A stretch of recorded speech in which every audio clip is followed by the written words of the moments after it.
Hi guys, मैं यश sir और आज हम लोग पढ़ेंगे क्लास 12 के मैथ का चैप्टर 2 जिसका नाम है इनवर्स ट्रिगोनोमेट्रिक फंक्शंस। हिंदी में प्रतिलोम त्रिकोणमितीय फलन कहेंगे इसको। इस वीडियो के अंतर्गत गाइज हम लोग जो है इसका थियरी जानेंगे इस चैप्टर का, और साथ ही जो है एक्सरसाइज 2.1 भी हम लोग सॉल्व करेंगे। तो आइए देखते हैं। सबसे पहले हम बात करते हैं डेफिनेशन के बारे में कि what will be the definition of the inverse trigonometric functions। तो कई सारे डेफिनेशंस हो सकते हैं। एक डेफिनेशन है जिसको आप कह सकते हैं कि इनवर्स फंक्शंस रिलेटिंग टू, ऐसे लिख सकते हैं हम लोग, inverse functions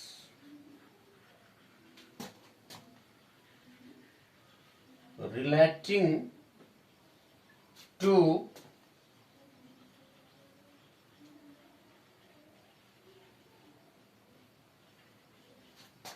trigonometrical ratios or functions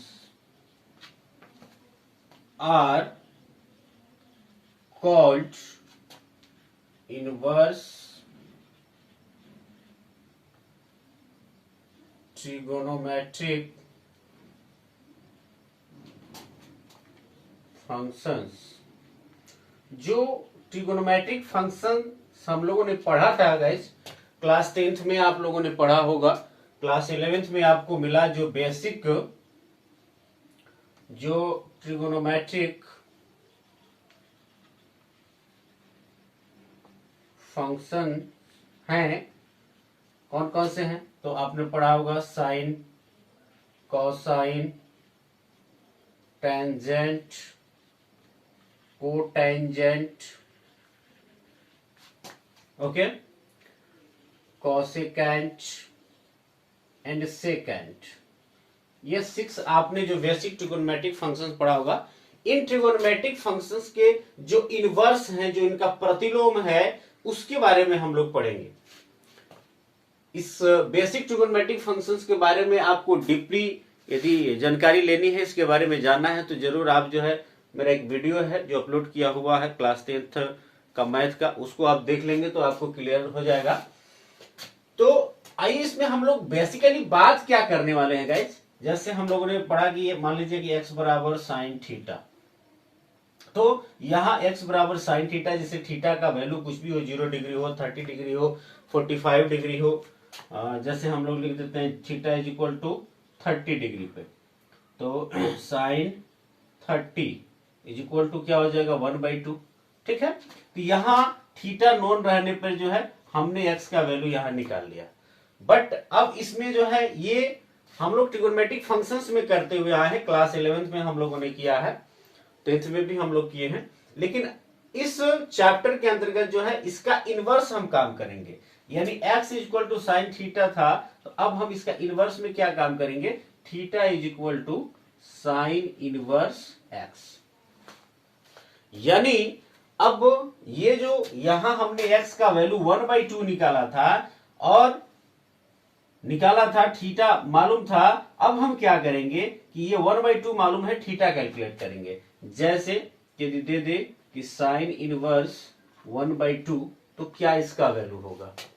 ठीक है, तो इसको कई तरीके से हम लोग सॉल्व करेंगे, वो जब सॉल्व करना होगा तो बात करेंगे। बेसिकली मुझे ये बताना था कि जो ट्रिगोनोमेट्रिकल रेशियोज हैं या फंक्शंस हैं, उनका जो इनवर्स फंक्शन है उसी को जो है इनवर्स ट्रिगोनोमेट्रिक फंक्शंस के नाम से जाना जाता है। ठीक है, इसके साथ ही हम लोग को कुछ चीजें जाननी होगी गाइस। चैप्टर 1 में हम लोगों ने पढ़ा कि वह फंक्शन ही, उस फंक्शन का ही इनवर्स संभव है जो फंक्शन जो है 1 भी हो और ऑन टू भी हो। आपको पता होना चाहिए कि यदि हम किसी फंक्शन को f से सूचित करते हैं तो उसका जो इनवर्स होगा उसको f इनवर्स से सूचित किया जाता है। ये आपको क्लियर होना चाहिए। और उसी फंक्शन का जो इनवर्स संभव है, पॉसिबल है, जो 1 भी हो एंड ऑन टू भी हो। 1 का हिंदी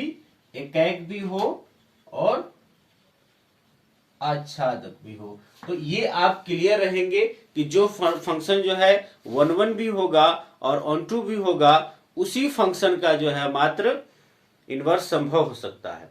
उसके साथ क्लास 11th में जो हम लोगों ने ट्रिगोनोमेट्रिक फंक्शंस सॉल्व किए, मैं बता दूं क्लास 11th में हम लोग के जो ट्रिगोनोमेट्रिक फंक्शंस दिए हुए थे उनके जो डोमेन और रेंज जो दिए हुए थे, डोमेन और रेंज जो थे वे 1 और ऑन टू के जो रूल है, जो शर्त है, जो कंडीशन है, उसको फॉलो नहीं कर रहे थे। लेकिन यहां जो हम लोगों को डोमेन और रेंज मालूम रहेंगे वो 1 और ऑन टू दोनों कंडीशन को फॉलो करेंगे। यानी इस चैप्टर के अंतर्गत हम लोग वैसे ही उसी तरह के ट्रिगोनोमेट्रिक जो है फंक्शंस को पढ़ेंगे जिनका इनवर्स पॉसिबल है। तो इस चीज को लेके भी आप लोग क्लियर रहिएगा। एक चीज मैं बता दूं, इनवर्स को जैसे कि यहां मैं इंडिकेट भी किया हुआ था, इसको यहां लिखा हुआ है साइन इनवर्स एक्स। गाइज इसको पढ़ेंगे कैसे? साइन इनवर्स एक्स, ठीक है।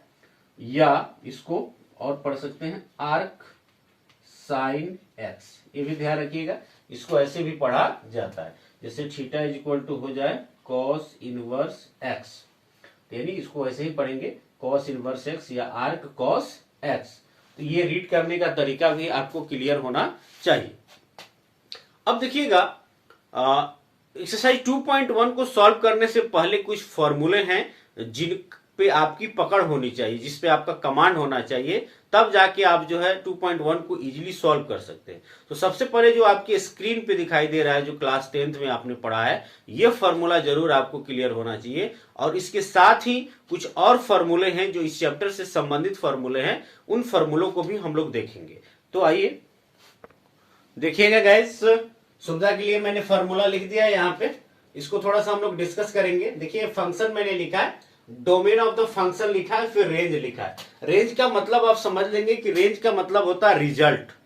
जब उसका डोमेन दिया हुआ हो तो उस फंक्शन का क्या रेंज आएगा, क्या रिजल्ट होगा। तो देखिएगा मैंने यहाँ लिखा है y equal to sine inverse x function है, तो इसका डोमेन हो सकता है क्या, -1 to 1 तक, यानी -1 से 1 के बीच। -1 भी हो सकता है, 1 भी हो सकता है और इसके बीच भी हो सकता है। ये जो ब्रैकेट्स है गाइस, ये क्लोज ब्रैकेट्स उसको बोलते हैं। क्लोज ब्रैकेट्स जब भी लगा हुआ हो तो इसका मतलब होता है जो वैल्यू दिया हुआ है वह भी शामिल है और उसके बीच का वैल्यू भी शामिल है। यहाँ जो ब्रैकेट्स दिख रही है ये ओपन ब्रैकेट्स है, इनका मतलब होता है कि जो वैल्यू दिख रहा है वो नहीं शामिल है, इसके बीच का जो है वो शामिल होगा, ठीक है। तो इसको लेकर आप जरूर पढ़े होंगे 11th क्लास में। तो देखिएगा फंक्शन है y equal to sine inverse x, इसका डोमेन जो होगा -1 से 1 तक होगा, तो इसका जो रेंज आएगा, जो इसका रिजल्ट आएगा, -π/2 से लेकर π/2 तक आएगा। अब थोड़ा इसको मैं समझा दूं, ये जो डोमेन है ना एक्चुअली x का वैल्यू है। जैसे साइन इनवर्स 1 दे दिया है तो क्या होगा, तो 1 का आप देख रहे हैं π/2 होगा। आप जानते हैं कि साइन इनवर्स 1 जो होता है साइन π/2 का वैल्यू होता है। पाई का मतलब होता है 180 डिग्री गाइज, और यहां हम पाई के रूप में ही रखेंगे, ठीक है। 180 degree is equal to pi radian होता है। तो 90 को, यानी साइन 90 का वैल्यू होता है 1, उसको π/2 लिख सकते हैं। साइन से साइन कैंसिल हो जाएगा तो क्या आएगा, π/2। उसी तरह से साइन इनवर्स -1 हो तो क्या होगा, तो साइन इनवर्स -1 है तो माइनस साइन π/2, ठीक है। Sine inverse minus sine theta, sine minus theta का फॉर्मूला होता है sine minus theta is equal to minus sine theta, तो साइन माइनस थीटा, थीटा की जगह पे π/2 है तो माइनस साइन थीटा। इसके बदले हम लोग इतना लिख सकते हैं, साइन से साइन कैंसिल हो जाएगा, -π/2। तो -1 हम लेके चले, यहाँ पे हमने डोमेन जब यहाँ -1 पुट किया तो रेंज आया -π/2। देख सकते हैं आप, रेंज इज द रिजल्ट। और यहाँ डोमेन जब हमने 1 पुट किया, जैसे यहाँ पे दिख रहा है, तो x के जगह पे 1 हमने पुट किया तो रेंज आया π/2, जो यहाँ इस चीज को ट्रू कर रहा है। तो एक चीज क्लियर रहिएगा, यहाँ पे ये जो वैल्यू दिया हुआ है ना, एक्चुअली x का वैल्यू दिया है। -1 और 1 रखे, इसके बीच में भी जितने वैल्यू हैं उनको भी हम पुट कर सकते हैं, 1/2 है, √3/2 है, 0 है, इस सारी वैल्यू को भी हम पुट कर सकते हैं, ये आप क्लियर रहेंगे। ठीक है। दूसरा, यहां y equal to cos inverse x है, तो इसका डोमेन क्या होगा, वो भी होगा -1 से 1 तक, यानी -1 से 1 के बीच, साथ में ये दोनों होंगे। इसका जो रेंज आएगा वो आएगा 0 से लेकर पाई तक, ये याद रखेंगे आप। y equal to cosec inverse x हो, तो इसका जो डोमेन होगा वो क्या होगा, रियल नंबर -1 और 1 के बीच की संख्या। टोटल रियल नंबर होगा, बट -1 और 1 के बीच की जो संख्या होगी वो नहीं होगी। ठीक है। अच्छा, यहां इसका रेंज क्या आएगा, इसका रेंज आएगा -π/2 से π/2 तक। यहां देखिएगा क्लोज ब्रैकेट्स है, ये दोनों शामिल रहेंगे, इनके बीच का भी मान आ सकता है, वैल्यू आ सकता है, बट इन्हीं के बीच में जो है 0 डिग्री पड़ता है, वो 0 रेडियन है, वो नहीं हो सकता है, ये ध्यान में रखेंगे। चलिए, y equal to sec inverse x है, इसका जो डोमेन होगा वो रियल नंबर -1 से 1, यही सेम टू सेम है। इसका जो रेंज आएगा, जो रिजल्ट आएगा 0 से पाई तक आएगा, बट इसमें π/2 नहीं होगा, 0 और पाई दोनों शामिल रहेंगे, ये हमेशा क्लियर रखेंगे आप। क्लोज ब्रैकेट्स और ओपन ब्रैकेट्स जो यहां दिख रहे हैं उसको लेकर आप क्लियर रहेंगे। अच्छा, अगला फंक्शन है, यदि tan इनवर्स x दिया हुआ है, तो यहां डोमेन क्या क्या हो सकता है, कोई भी रियल नंबर हो सकता है, यहाँ x का जो वैल्यू हो सकता है, इसी जैसे r लिखा हुआ है डोमेन के जगह पे, तो आप इसको ऐसे भी लिख सकते हैं कि where x is greater than equal than -∞ when less than equal than ∞। वही चीज है, यहां भी लिख दिया मैंने। तो रियल नंबर का मतलब टोटल हो गया, इसके रेंज क्या हो सकते हैं, रिजल्ट क्या आएगा, तो -π/2 और π/2 के बीच की संख्या होगी। -π/2 और π/2 नहीं होगा, इसके बीच की संख्या होगी। ठीक है, ओपन ब्रैकेट से। फिर कॉट इनवर्स x है, तो इसके भी डोमेन जो है सभी रियल नंबर हो सकते हैं, और इसका जो रेंज आएगा, जो रिजल्ट आएगा, वो 0 से पाई के बीच की संख्या आएगी। ठीक है, जो 0 से पाई के बीच के जो एंगल होंगे, जो रेडियन में जो मेजरमेंट होंगे, वो आएंगे। इसके साथ ही हम लोग को जो है ये तो आपको क्लियर होना चाहिए, डोमेन और रेंज फंक्शन दिया हुआ है, तो उसका डोमेन क्या क्या हो सकता है और रेंज क्या क्या हो सकता है, ये क्लियर रहेगा, तभी आपका आंसर ट्रू होगा। जब एक्सरसाइज 2.1 या एक्सरसाइज 2.2 हम लोग जो सॉल्व करेंगे, तो ये जब तक क्लियर नहीं होगा, आपका डोमेन और रेंज क्लियर नहीं होगा कि हम क्या क्या पुट करेंगे तो क्या क्या आ सकता है मान, तब तक आपका आंसर क्लियर नहीं हो सकता है। तो इसको जरूर आप मेमोराइज कर लेंगे।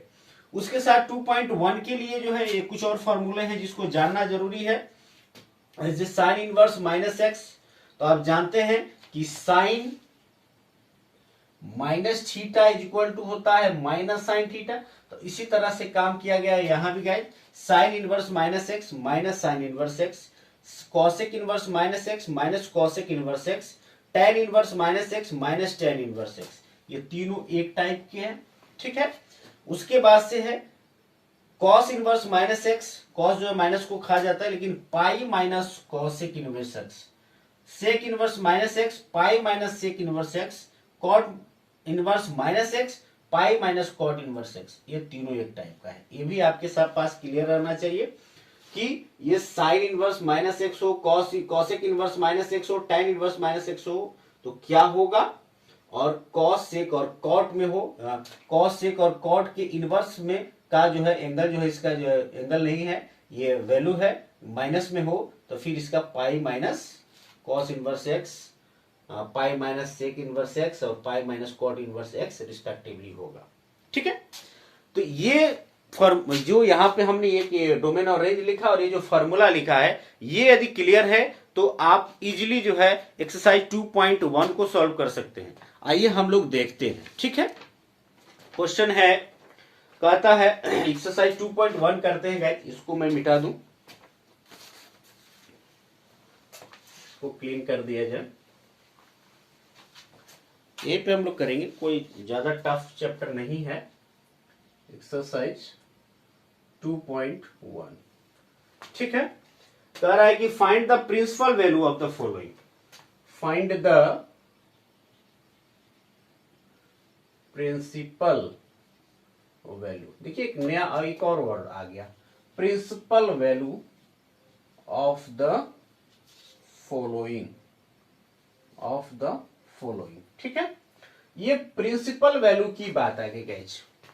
तो ये प्रिंसिपल वैल्यू क्या होता है? प्रिंसिपल वैल्यू तो हो गया, तो the value of an inverse trigonometric functions which lies in the range of principal branch. जो यहाँ रेंज दिया हुआ ना ट्रिगोनोमेट्रिक फंक्शंस का, ये फंक्शंस है, इनका वो वैल्यू जो कि इस रेंज के अंदर लाइज करे, उसी वैल्यू को जो है प्रिंसिपल वैल्यू के नाम से जाना जाता है।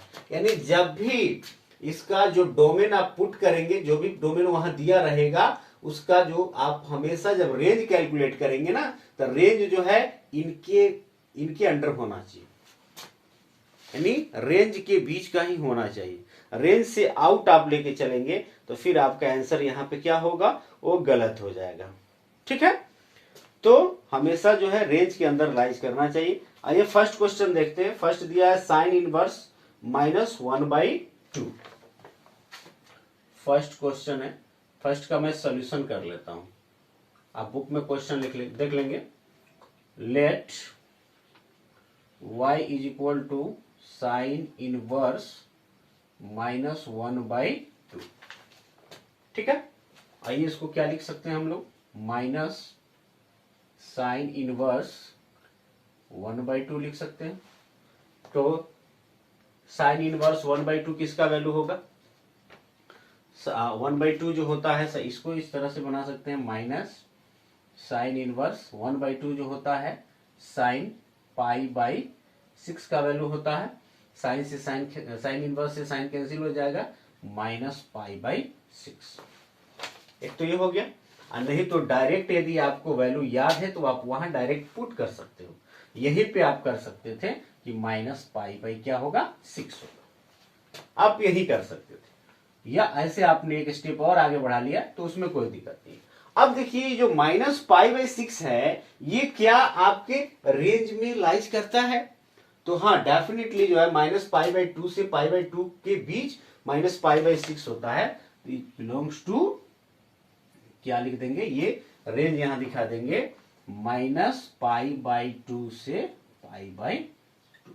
देयरफॉर आप लिख लेंगे, देयरफॉर का क्या पूछा था, प्रिंसिपल वैल्यू। तो the principal value of sine inverse -1/2 is -π/6। This is the answer. Okay, ये क्वेश्चन नंबर 1 था। ये क्वेश्चन नंबर 2 का सॉल्यूशन करते हैं हम, यहां कर देते हैं गाइस। इसको जो है मिटाएंगे नहीं, ये रखेंगे यहीं पे, क्योंकि अभी हम लोग जब इसका रेंज डिफाइन करेंगे तो ये हमको मदद करेगा। 2 में है cos इनवर्स √3/2। लेट कर लो, let y is equal to cos inverse √3/2। ठीक है, क्या हो सकता है, कॉस, डायरेक्ट आप वैल्यू पुट कर सकते हैं, या नहीं तो कॉस इनवर्स √3/2। कॉस कितने का वैल्यू होता है, तो कॉस π/6 का वैल्यू होता है। कॉस 30 √3/2 π/6, कॉस इनवर्स से कॉस कैंसिल हो जाएगा, π/6 बिलोंग्स टू, क्या ये रेंज को बिलोंग करता है? तो देखिएगा इसका रेंज है 0 से π, तो π/6 जो है 0 से π के बीच है, 0 to π ऐसे लिख दीजिएगा। फिर उसके बाद से बस देयरफॉर जो चीजें लिखी गई हैं, the principal value of cos inverse √3/2 is π/6। This is your answer. Okay, आइए अगला क्वेश्चन देखते हैं। क्वेश्चन नंबर 3 देखते हैं, इसका थर्ड का सॉल्यूशन करते हैं। दिया हुआ है cosec इनवर्स 2। लेट कर लेंगे उसी तरह, let y is equal to cosec inverse 2। तो cosec इनवर्स 2 किसका वैल्यू होता है गाइज, cosec π/6, cosec 30 का। बहुत जरूरी है यहाँ क्लास 10th के जो फॉर्मूले हैं वो क्लियर होने चाहिए आपके। तो आइए, उसके बाद कॉसेक इनवर्स से कॉसेक कैंसिल हो जाएगा, π/6। ये बिलोंग करता है किससे गाइस, देखिएगा कॉसेक का क्या है इसका रेंज, -π/2 से π/2 तक, बट 0 नहीं होना चाहिए। इसको लिख देंगे -π/2 टू π/2 -0।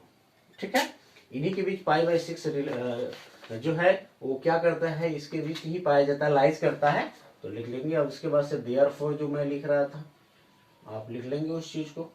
ठीक है, therefore cosec inverse 2, the principal value of cosec inverse 2 is π/6। ठीक है, उस चीज को लिख लेंगे। क्वेश्चन नंबर 4 का सॉल्यूशन हम कर रहे हैं। 4 में देखिएगा क्या दिया हुआ है, tan इनवर्स -√3। तो let y is equal to tan inverse -√3। ठीक है, आइए आगे बढ़ते हैं। ये माइनस है तो माइनस बाहर आ जाएगा, माइनस tan इनवर्स -x। यहां ध्यान दीजिए, यहां tan inverse -x minus tan inverse x, ये क्लियर होना चाहिए। तो माइनस tan इनवर्स √3 किसका वैल्यू है, माइनस tan इनवर्स। आप डायरेक्ट यहाँ वैल्यू पुट कर सकते हैं, यहाँ मैं फॉर्मूला नहीं रखता हूँ, एक बार डायरेक्ट मैं आपको बताता हूँ। माइनस tan इनवर्स √3, तो √3 किसका वैल्यू है गाइज, तो √3 जो होता है π/3, यानी 60 डिग्री का वैल्यू है π/3। तो यहाँ आप डायरेक्ट लिख सकते हैं क्या, यहाँ माइनस ऑलरेडी पहले से लगा हुआ है, π/3 बिलोंग्स टू, यहाँ देख लेंगे इसके रेंज में बिलोंग कर रहा है कि नहीं कर रहा है। तो -π/2 से π/2 तक, तो -π/3 जो है इसके बीच में है। ये -π/2 और π/2 नहीं हो सकता इसके बीच, तो इसके बीच में है। यहाँ ओपन ब्रैकेट्स लगा देंगे, -π/2 से π/2। ठीक है, तो यहां पे आप फिर लिख देंगे आप कि देयरफॉर मैटर वही, the principal value of tan inverse -√3 is -π/3 is, it will be your answer. ठीक है, क्वेश्चन नंबर 5 है। 5 को सॉल्व करते हैं हम लोग। 5 का solution, let y is equal to cosec inverse -1/2। Let y is equal to cos inverse, sorry guys, cos inverse -1/2। याद होना चाहिए आपको। यहाँ देखिए फॉर्मूला में याद दिला दूं, cos इनवर्स -x, यहाँ देख सकते हैं आप, ये बराबर है pi minus cos inverse x। तो यहाँ लिख सकते हैं हम लोग pi minus cos inverse 1/2। cos inverse 1/2 किसका वैल्यू है गाइज, ऐसे आप आगे बढ़ सकते हैं, pi minus cos inverse direct भी पुट कर सकते हैं, नहीं तो cos 1/2 किसका वैल्यू है, तो cos 60 degree is equal to होता है 1/2, यानी π/3। cos इनवर्स से cos कैंसिल हो जाएगा, पाई माइनस π/3 बोले तो सॉल्व करेंगे तो आप 2π/3 विच बिलोंग्स टू, cos का जो रेंज है गाइज देख लीजिएगा 0 से लेकर पाई तक, है ना, 0 to π। Therefore the principal value of cos inverse -1/2 is 2π/3। This is your answer। ठीक है, ऐसे कैलकुलेट करने के बाद इसको लिख देना है। क्वेश्चन नंबर 6 को देखते हैं। यहाँ मैं उसका सोल्यूशन कर लेता हूँ। 6 में क्या दिया हुआ है गाइज, tan इनवर्स -1। तो let y is equal to tan inverse -1, tan inverse -x minus tan inverse x, tan inverse 1। तो ये 1 जो है π/4 का मान है, आप डायरेक्ट लिख सकते हो -π/4 विच बिलोंग्स टू, tan का जो रेंज है वो क्लियर होना चाहिए। यहाँ देख ले सकते हैं आप, कहाँ से, -π/2 से π/2 के बीच। तो माइनस पाई बाई 2 से पाई बाई 2 के बीच है। देयरफॉर जो चीजें लिखी जा रही हैं आप उसको लिख सकते हो। ओके, आइए अगला क्वेश्चन देखते हैं हम लोग। 7 नंबर क्वेश्चन देखते हैं। 7 का सोल्यूशन, लेट कह रहा है कि सेक इनवर्स 2/√3 का वैल्यू कैलकुलेट कर रहा है। तो y is equal to sec inverse 2/√3। तो सेक इनवर्स 2/√3 कॉस जो है, कॉस का उल्टा, कॉस का अपोजिट जो होता है इनवर्स होता है सेक गाइस। तो यहाँ पे कॉस 30 का जो वैल्यू होता है √3/2 होता है, तो यहाँ पे सेक 30 होगा। सेक 30 बोले तो पाई/6, ठीक है। सेक इनवर्स से सेक कैंसिल हो जाएगा, पाई/6 बिलोंग्स टू, जो इसका रेंज है सेक का, ये आपके पास क्लियर होना चाहिए 0 से लेकर पाई तक, बट पाई/2 नहीं होना चाहिए। तो ये देख सकते हैं आप। तो क्या है यहाँ पे 0 to पाई माइनस पाई/2, ठीक है। ये therefore the principal value of sec inverse 2/√3 is पाई/6। ओके, ऐसे आप लिख सकते हैं। क्वेश्चन नंबर 8 का सोल्यूशन हम करते हैं गाइस। 8 में दिया हुआ है कॉट इनवर्स √3। तो लेट कर लो, let y is equal to cot inverse √3। तो कॉट इनवर्स √3 किसका वैल्यू होगा? तो you know very well, cot 30 का वैल्यू होता है यानी पाई/6 का। तो यहां लिख सकते हो कॉट पाई/6। कॉट इनवर्स से कॉट कैंसिल, पाई/6 बिलोंग्स टू, कॉट का रेंज आप देख लीजिएगा 0 से पाई तक है, तो 0 से पाई के बीच ही आएगा पाई/6। ओके, देयर फोर आप लिख दें the principal value of cot inverse √3 is equal to is पाई/6। ओके, अगला क्वेश्चन देखते हैं। 9 नंबर क्वेश्चन है cos inverse -1/√2। Let y is equal to cos inverse -1/√2।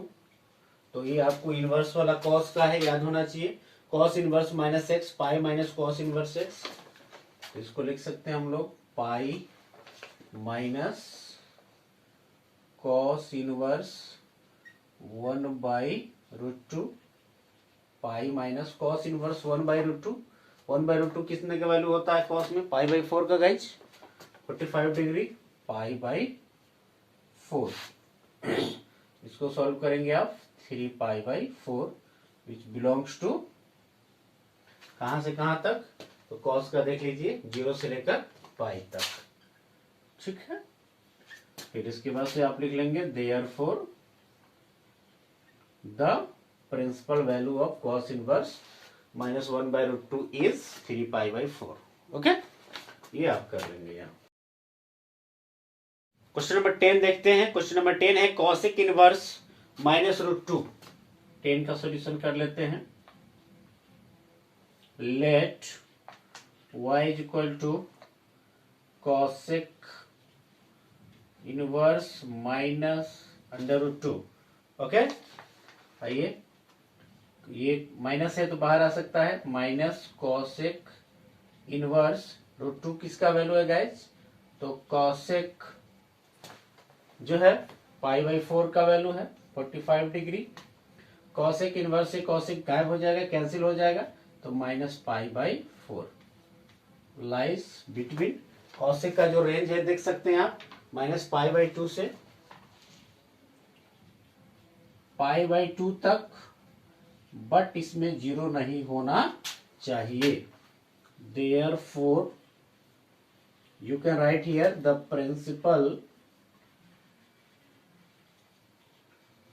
Principal value of cosec inverse -√2 is -पाई/4। Okay,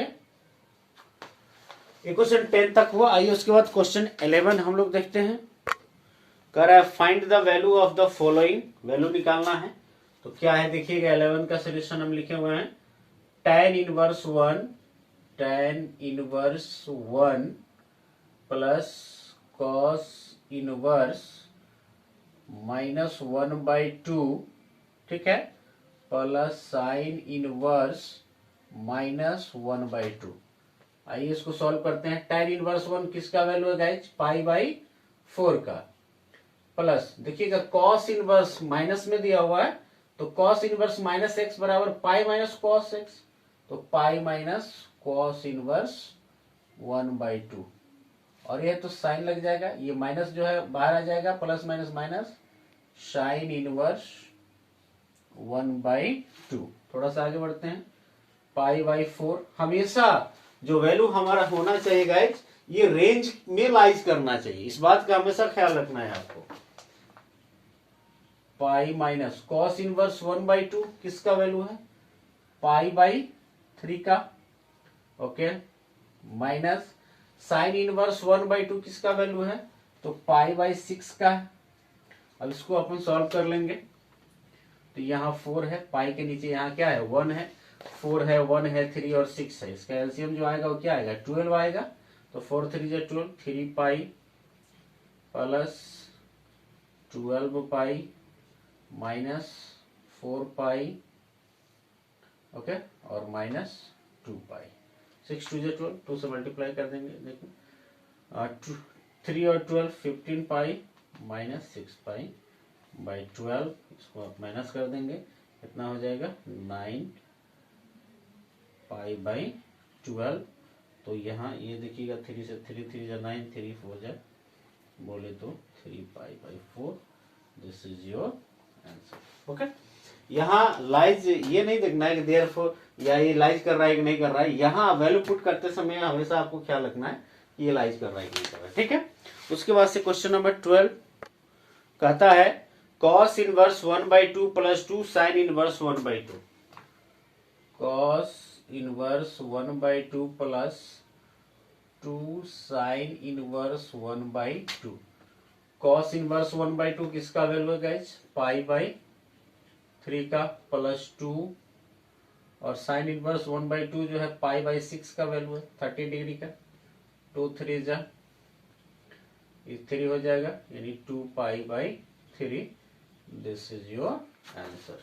okay, note कर लेंगे। ये 13 number जो है क्या कह रहा है? 13 को भी हम लोग सॉल्व कर लें गाइज। कह रहा है क्या? If sine inverse x is equal to y, then sine inverse x is equal to y। ये मान के चल रहे थे हम लोग, y बराबर साइन इनवर्स x, इधर आप देख सकते हैं। तो फिर क्या रहा है क्या? देन y जो है ऑप्शन दिया हुआ greater than equal than, y यहाँ क्या चीज है? तो ये y जो है ये रेंज, ठीक है, ये रेंज की बात कर रहा है, और x जो है या डोमेन की बात कर रहा है, ये क्लियर रहेंगे आप। तो क्या हो सकता है रेंज, क्या क्या हो सकता है? तो यहाँ दिया हुआ है y greater than equal than -पाई/2 लेस देन इक्वल देन पाई/2। ऑप्शन नंबर बी ये वाला होगा, यानी ऑप्शन नंबर बी आपका करेक्ट होगा। ये रेंज जो है -पाई/2 से पाई/2 का है, इस दिखा रहा है, इसका मतलब ये हुआ कि यहाँ जो y है या जो जिसको आप एंगल मानते हैं, थीटा मानते हैं, वो ग्रेटर देन इक्वल देन -पाई/2 है, बड़ा भी है, उसके बराबर भी है, लेस देन इक्वल देन पाई/2 है, पाई/2 से छोटा भी है और पाई/2 भी है। ओके, तो ये इस वैल्यू में और इसमें कोई अंतर नहीं है, एक ही चीज लिखा हुआ है, तो ऑप्शन नंबर बी होगा। 14 देख लेते हैं, 14 क्या कहता है? 14 में कह रहा है क्या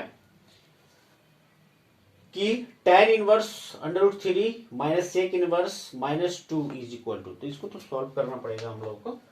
इस काम करता हूं मैं, इसको पहले मैं मिटा देता हूं। क्वेश्चन 14 का solution, tan inverse √3 minus sec inverse -2, ठीक है।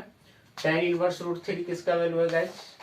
तो √3 जो होता है tan 60 का वैल्यू होता है पाई/3 का, तो हो जाएगा पाई/3 माइनस सेक इनवर्स -2, तो सेक इनवर्स -x, यहाँ देख सकते हैं pi minus sec inverse x, तो यहाँ माइनस ऑलरेडी लगा हुआ है, इसको लिखेंगे pi minus sec inverse x. ठीक है, पाई बाई 3 माइनस पाई जो है इसको माइनस करेगा, यहाँ जाएगा तो माइनस जो है माइनस में मल्टीप्लाई करेगा तो प्लस हो जाएगा। सेक इनवर्स 2, तो सेक 2 किसका वैल्यू है? आप जानते हैं कि कॉस जो है 60 का वैल्यू जो होता है 1/2 होता है, तो कॉस का इनवर्स ही तो सेक है, तो ये 60 का होगा, तो इसका होगा पाई बाई 3। अब इसके नीचे 1 है, 3 एलसीएम ले लो, पाई प्लस 3 पाई और प्लस सॉरी यहाँ माइनस है, pi minus 3 pi plus pi, पाई पाई 2 पाई हो जाएगा, 3 पाई माइनस होगा तो minus pi by 3। Option number B यहाँ भी होगा। Okay, thank you for watching this video guys.